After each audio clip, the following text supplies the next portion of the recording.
First of all, how are you? I'm good. That's good to hear. How do you feel about coming to Israel, doing a campaign like this? I feel really honored. I mean, it's sort of, we go hand in hand. I mean, Beverly Hills Polo Club, Shannen Doherty, Brenda Walsh, Beverly Hills 90210. You know, it all just sort of ties in perfectly together. Were you aware of the amount of fans that you have here in Israel? I mean, I knew that 90210 was a big show here. I don't think I realized quite how many fans I had in Israel until I got here. And how does it feel? It feels like you never want to leave. You know, I mean, everybody's so nice and gracious, and it's very, very flattering, and it makes me very appreciative. Is there anything that you kind of miss from the old days? No, I mean, not that I miss. It's more of a feeling of pride. You know, you look back on a show that you decided to do and making a decision. For me at that time, I had just done a pretty big film, and I still made the decision to go do a show. And you look back and it's just a sense of pride that you were involved with a show that transcended so many cultures. Do you think you had or still have somewhat of the character of Brenda Walsh inside of you? No, I think I related to Brenda probably in the very beginning when the show first started. She's a little bit of a fish out of water, and she was uncomfortable in the Beverly Hills scene, and it was hard for her to try to fit in.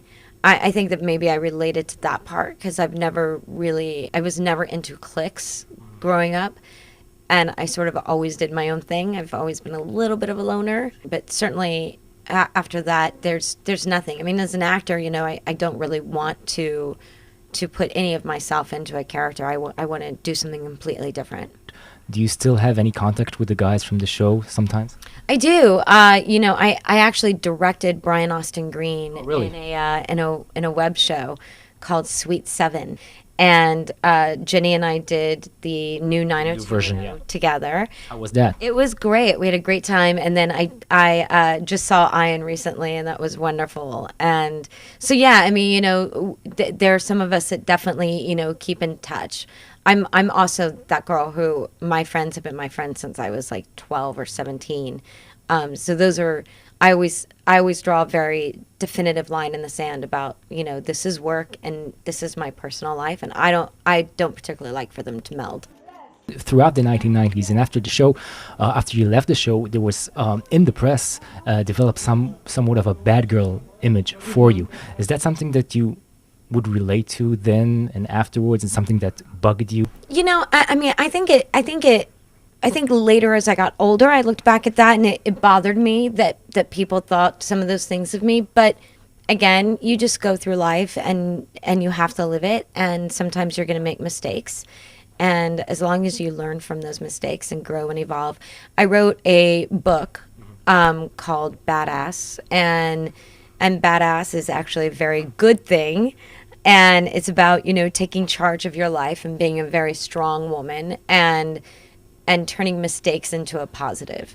And I think whenever somebody now asks me, you know, about that time, I always say, just go read my book. It says far more than I could ever, you know, say in a minute of having to sum it all up. Anything that you regret doing? No. You know, I there's no room in life for regrets. Only knowledge. That's it. You have to learn from everything that you go through. You can't regret it. You just have to learn from it.